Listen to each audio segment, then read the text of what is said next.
Hello everyone. कल की class में हमने आधुनिक आवर्त सारणी याद करने का तरीका तथा उसका इलेक्ट्रॉनिक विन्यास देख लिया था। आज हम लोग देखेंगे परमाणु त्रिज्या।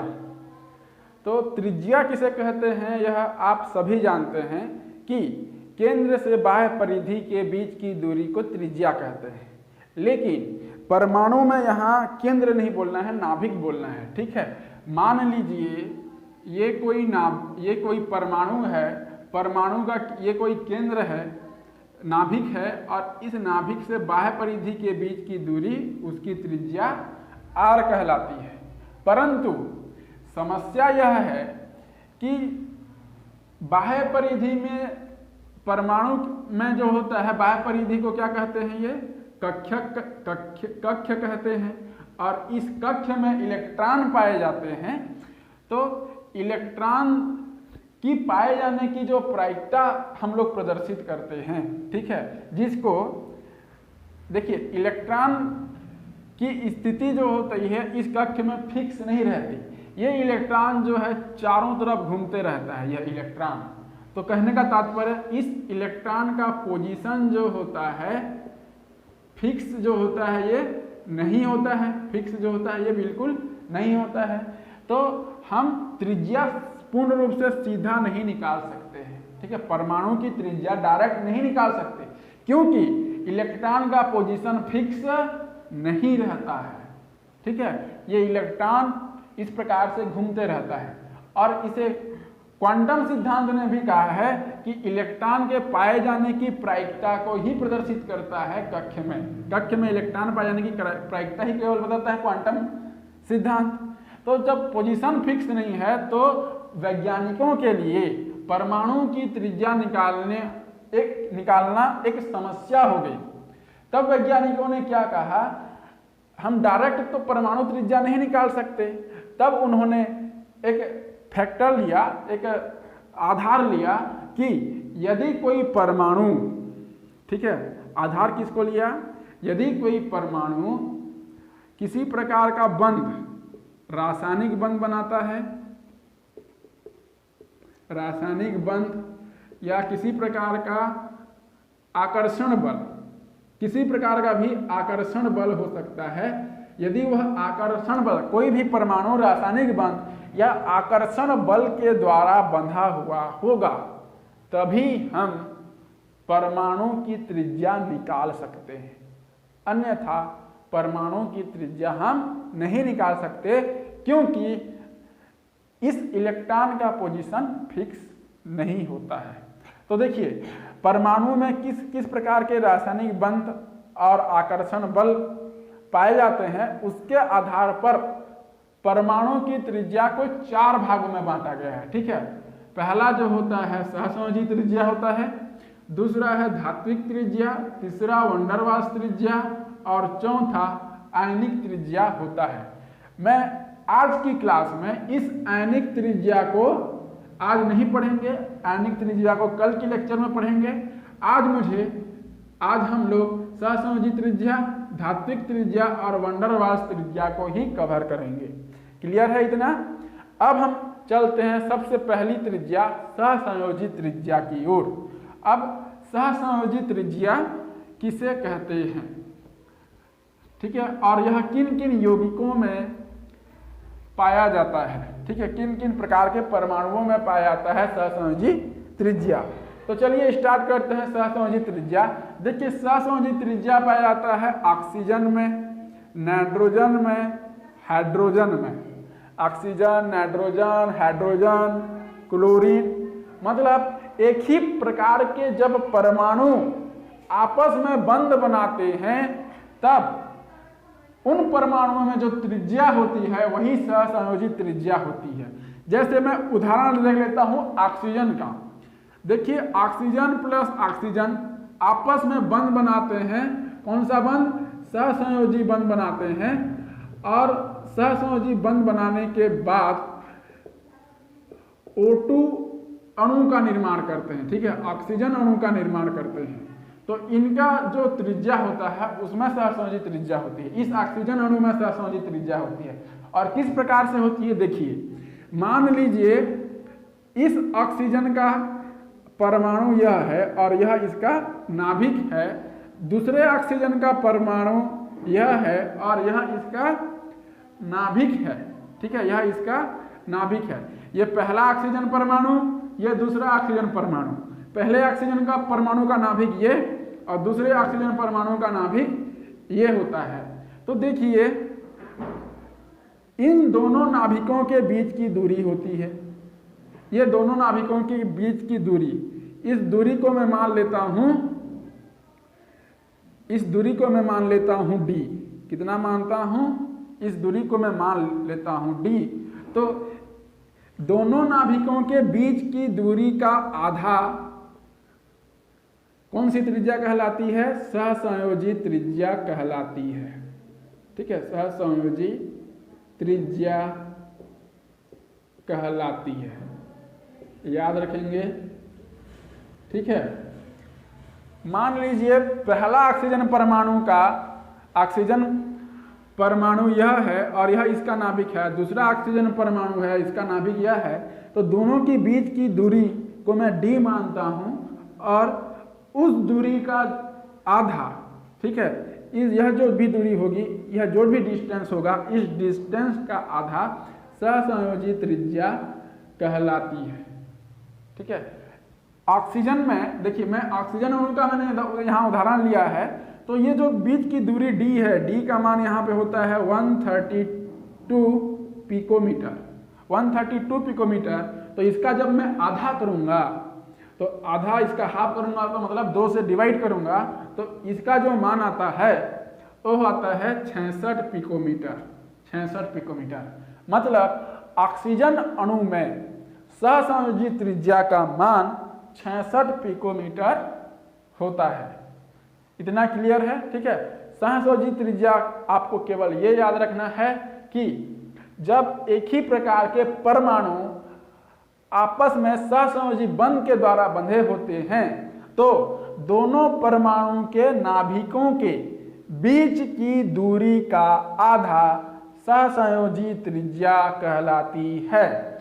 ऑक्सीजन अणु में दोनों नाभिकों के बीच की दूरी 132 पिकोमीटर होती है, तो इसका जो हाफ हो जाएगा 66 पिकोमीटर।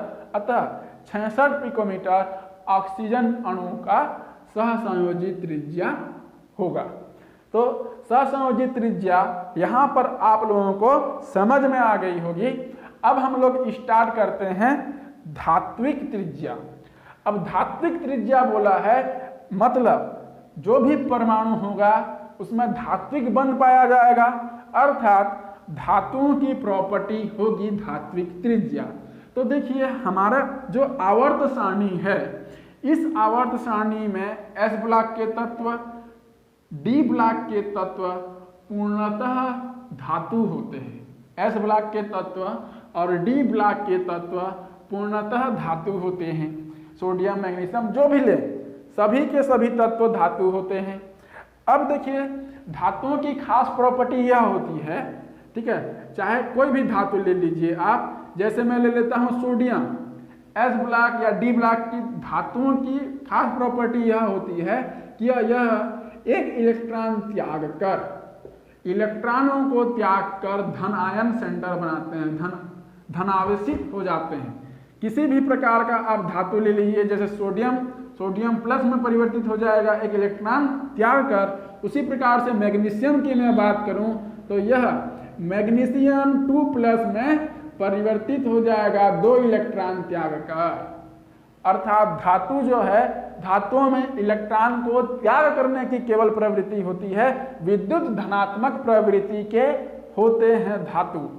और ये मान लीजिए किसी प्रकार की धातु की सतह है, ठीक है, यह मान लीजिए किसी प्रकार के धातु की सतह है, मान लीजिए यह सोडियम धातु की सतह है। तो देखिए सोडियम क्या करता है, इलेक्ट्रॉन त्यागता है। तो इसमें क्या होते हैं, कई सारे पॉजिटिव सेंटर पाए जाते हैं, ठीक है, ये होता है पॉजिटिव सेंटर, ये होता है पॉजिटिव सेंटर, कई सारे पॉजिटिव सेंटर यहाँ पे पाए जाते हैं। और साथ ही साथ धातु की सतह पर इलेक्ट्रॉन भी पाया जाएगा, ठीक है, इलेक्ट्रॉन भी पाए जाते हैं। ये जो पॉजिटिव सेंटर है इसको कार्नेल कहा जाता है, पॉजिटिव सेंटर को कार्नेल कहा जाता है और यह होता है गतिशील इलेक्ट्रॉन, गतिशील इलेक्ट्रॉन होता है। अब हमें ज्ञात करना है धात्विक त्रिज्या हमें बताना है, तो धात्विक त्रिज्या किसे कहते हैं? देखिए कार्नेल होता है, कार्नेल क्या होता है? धनात्मक सेंटर होता है। तो ये जो धनात्मक सेंटर दिख रहा है एक धनावेश से दूसरे धनावेश, ठीक है, एक धनावेश से दूसरे धनावेश के बीच की दूरी का आधा, ठीक है। जब आप धात्विक त्रिज्या की बात करेंगे, क्योंकि धातुओं में इलेक्ट्रॉन को त्यागने की प्रवृत्ति होती है और इलेक्ट्रॉन को त्याग कर धनावेशित सेंटर का निर्माण करते हैं, इन धनावेशित सेंटर को कार्नेल कहते हैं और दो कार्नेल के बीच की दूरी का आधा धात्विक त्रिज्या कहलाती है, धात्विक त्रिज्या कहलाती है, ठीक है। और यदि मैं सोडियम धातु की बात करूं, ठीक है, सोडियम धातु की बात करूं तो सोडियम धातु में ये जो दूरी होती है वह होती है 372 पिकोमीटर। अब जब मैं इस दूरी का आधा करूंगा, हाफ करूंगा, तो इसका जो मान आएगा 2 एकम 2, 2 अट्ठे 16 और 2 छिक्का 12, 186 पिकोमीटर, ठीक है, 186 पिकोमीटर सोडियम धातु की धात्विक त्रिज्या का मान होता है, ठीक है। 186 पिकोमीटर सोडियम धातु की धात्विक त्रिज्या का मान होता है, ठीक है। एक बार पुनः रिपीट कर रहा हूं धात्विक त्रिज्या को।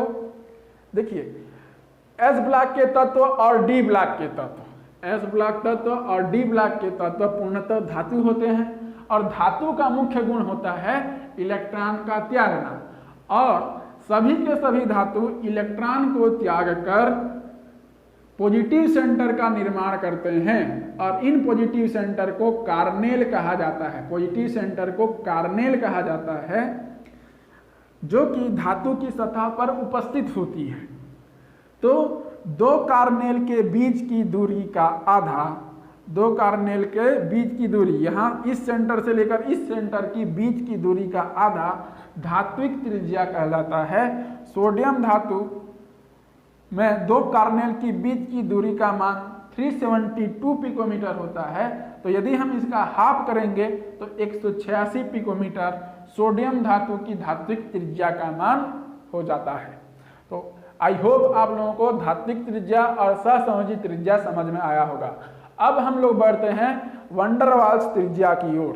तो नेक्स्ट होता है वंडर वाल्स त्रिज्या किसे कहते हैं? देखिए वंडर वाल्स त्रिज्या अणु अणु की बीच की दूरी का गुण होता है, ठीक है। यह परमाणु परमाणु के बीच में नहीं होता, यह अणु अणु के मध्य पाया जाता है वंडर वाल्स त्रिज्या। तो चलिए देखते हैं कि वंडर वाल्स बल क्या होता है और वंडर वाल्स त्रिज्या क्या होती है, ठीक है। तो वंडर वाल्स त्रिज्या नेक्स्ट होता है, तीसरा जो हम देखने वाले हैं वंडर वाल्स त्रिज्या, वंडर वाल्स त्रिज्या। अब वंडर वाल्स त्रिज्या देखिए, मैंने अभी आपको बताया कि जैसे ऑक्सीजन है, ऑक्सीजन प्लस ऑक्सीजन मिलके O2 का निर्माण करते हैं, उसी प्रकार से हाइड्रोजन प्लस हाइड्रोजन मिलके H2 अणु का निर्माण करते हैं और क्लोरीन प्लस क्लोरीन आपस में मिलके बंध बना के Cl2 अणु का निर्माण करते हैं, ठीक है। Cl2 अणु का निर्माण करते हैं। मैं यहाँ पे Cl2 अणु का उदाहरण लेता हूँ। देखिए मान लीजिए ये क्लोरीन प्लस क्लोरीन आपस में मिलके Cl2 अणु का निर्माण किए। मान लीजिए कि यह जो है क्लोरीन का परमाणु है, एक क्लोरीन का परमाणु है और इसका नाभिक है, और यह दूसरा क्लोरीन है और इसका नाभिक होता है, यह दूसरा क्लोरीन परमाणु और इसका नाभिक। अब मैंने यहाँ पर बोला कि जो वंडर वाल्स त्रिज्या होती है अणु अणु के मध्य पाया जाता है, अणु और अणु के मध्य पाया जाता है, अणु अणु के मध्य की प्रॉपर्टी होती है।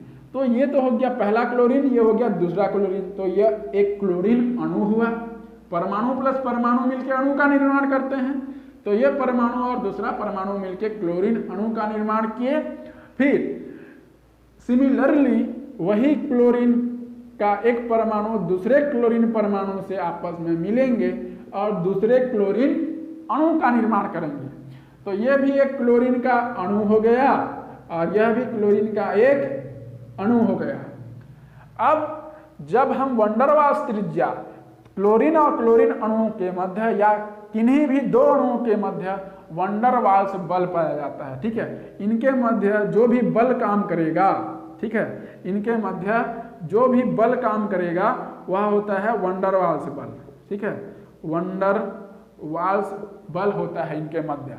और इन अणुओं, जो अणु दिख रहा है, इन अणुओं का जो नाभिक का केंद्र है यहाँ, और ये जो अणु का है, दोनों अणुओं के नाभिक के बीच की दूरी, दोनों अणुओं के नाभिक की बीच की दूरी को मैं मान लेता हूं पुनः d।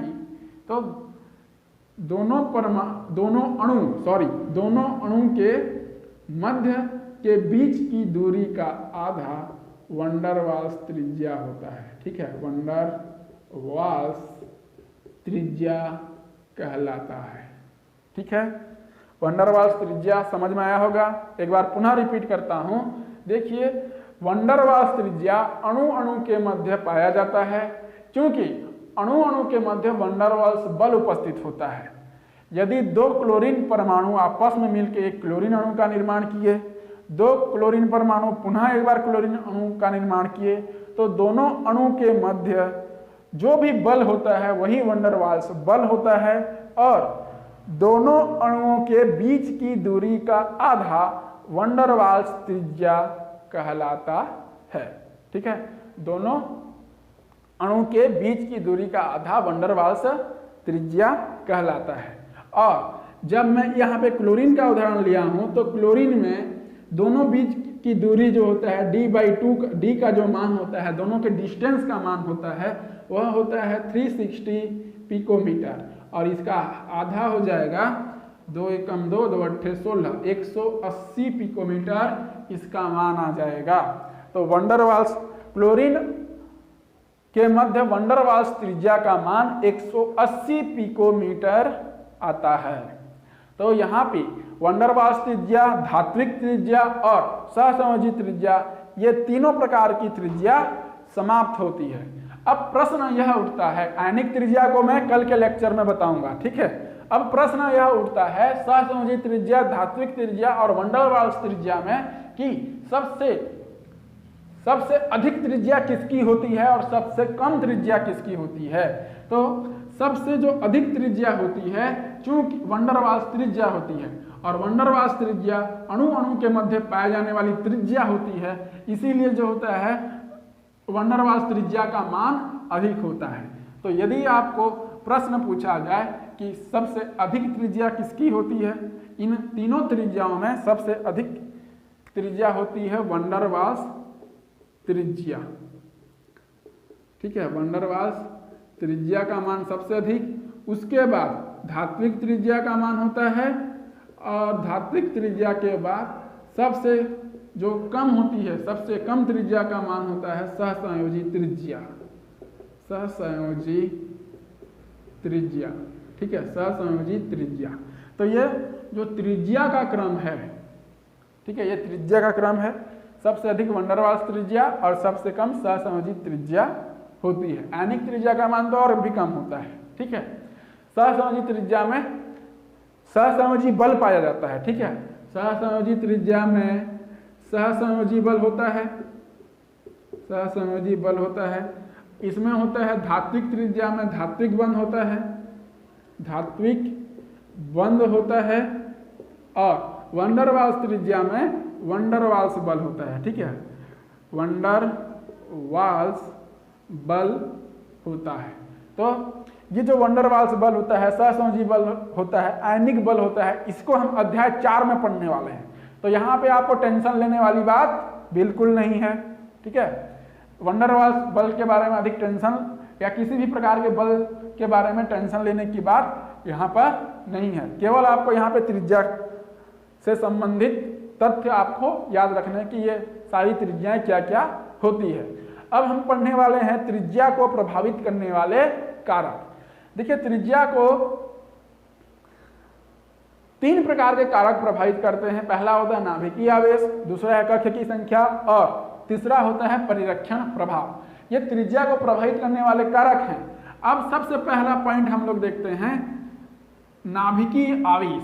नाभिकीय आवेश त्रिज्या को किस प्रकार से प्रभावित करता है।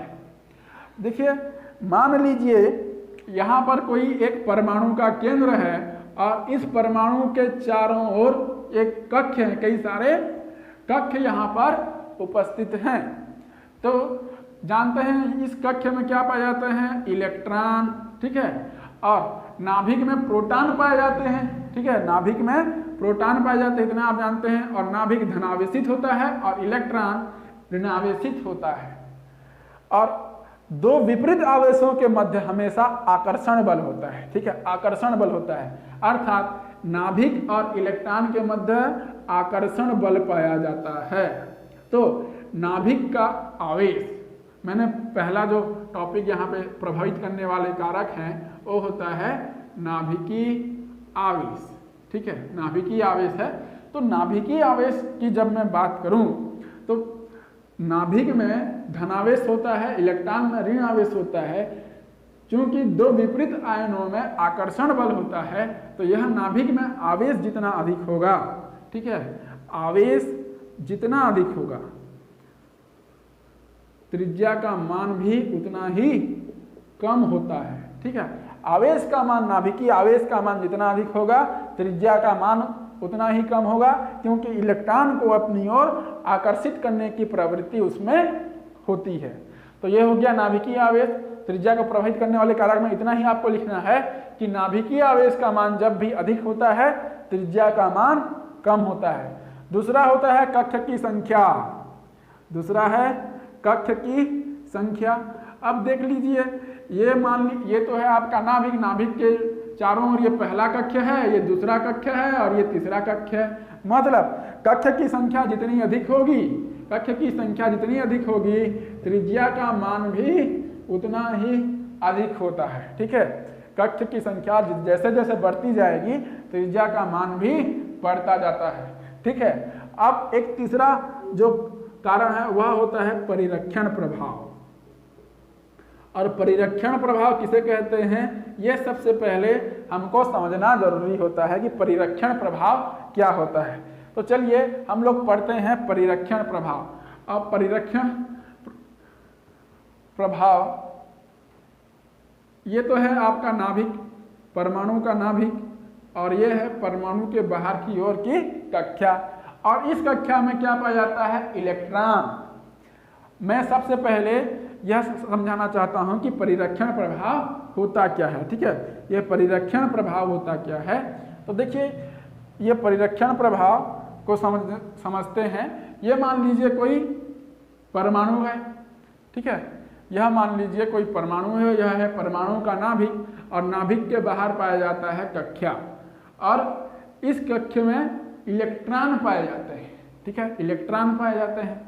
अब नाभिक और इलेक्ट्रॉन के मध्य क्या पाया जाएगा, नाभिक और इलेक्ट्रॉन के मध्य हमेशा और हमेशा आकर्षण बल पाया जाता है, आकर्षण बल पाया जाता है। परंतु इलेक्ट्रॉन के मध्य क्या पाया जाता है, प्रतिकर्षण बल पाया जाता है। इलेक्ट्रॉन के मध्य प्रतिकर्षण बल पाया जाता है और नाभिक और इलेक्ट्रॉन के मध्य आकर्षण बल पाया जाता है। मैं आपको परिरक्षण प्रभाव समझा रहा हूं, ठीक है। इलेक्ट्रॉन के मध्य प्रतिकर्षण बल पाया जाता है, नाभिक और इलेक्ट्रॉन के मध्य आकर्षण बल पाया जाता है। जब कोई नाभिक बाह्यतम कोश के इलेक्ट्रॉन को आकर्षित करता है, ठीक है, जब कोई नाभिक बाह्यतम कोश के इलेक्ट्रॉन को अपनी ओर आकर्षित करता है तो उसके बाह्यतम कोश के अंदर में पाए जाने वाले इलेक्ट्रॉन के मध्य प्रतिकर्षण करता है, जिससे वह नाभिकीय आवेश को रोकता है, ठीक है, नाभिकीय आवेश को रोकता है, नाभिकीय आवेश को रोकता है। और इसी प्रतिकर्षण बल के कारण परमाणु की जो त्रिज्या होती है वो बड़ी हो जाती है और इसी को हम परिरक्षण प्रभाव कहते हैं। पुनः एक बार मैं बता रहा हूं परिरक्षण प्रभाव। मान लीजिए कोई यह नाभिक है, नाभिक के बाहर यह कक्षा है और कक्षा में पाए जाते हैं इलेक्ट्रॉन। नाभिक और इलेक्ट्रॉन के मध्य आकर्षण बल पाया जाता है और इलेक्ट्रॉन के मध्य प्रतिकर्षण बल पाया जाता है। जब कोई नाभिक बाह्यतम कोश के इलेक्ट्रॉन को अपनी ओर आकर्षित करता है तो ये अंदर का इलेक्ट्रॉन बाहर के इलेक्ट्रॉन को प्रतिकर्षित करता है, जिसके कारण परमाणु का आकार बढ़ जाता है। जिसके कारण क्या होता है? परमाणु का आकार बढ़ जाता है। तो अंदर के इलेक्ट्रॉन के इसी प्रभाव को परिरक्षण प्रभाव कहा जाता है। ठीक है, समझ में आया होगा। एक बार मैं केवल डेफिनेशन को बता देता हूं। ठीक है, और इसका डेफिनेशन यह होगा कि किसी भी परमाणु में नाभिक और इलेक्ट्रॉन के मध्य आकर्षण बल पाया जाता है और इलेक्ट्रॉन और इलेक्ट्रॉन के मध्य प्रतिकर्षण बल पाया जाता है। जब नाभिक बाह्यतम कोश के इलेक्ट्रॉन को अपनी ओर आकर्षित करता है तो अंदर का इलेक्ट्रॉन बाह्यतम कोश को प्रतिकर्षित भी करता है और जब यह प्रतिकर्षण बल अत्यधिक हो जाता है तो परमाणु की त्रिज्या, परमाणु का आकार बढ़ जाता है। तो अंदर के इलेक्ट्रॉन के इसी प्रभाव को परिरक्षण प्रभाव कहते हैं और परिरक्षण प्रभाव का मान यदि बढ़ता है तो त्रिज्या का मान भी, परमाणु त्रिज्या का मान भी बढ़ता है। तो आई होप ये आज का सारा कॉन्सेप्ट आप लोगों को समझ में आया होगा। यदि आपने मेरे चैनल को अभी तक सब्सक्राइब नहीं किया है तो सब्सक्राइब कर दीजिए और बेल आइकन को भी दबा दीजिए ताकि आने वाले वीडियो का लेक्चर जो होता है आपको समय समय पर मिलता रहे। तो आज की क्लास यहीं पर समाप्त होती है। जय हिंद, जय भारत, जय छत्तीसगढ़।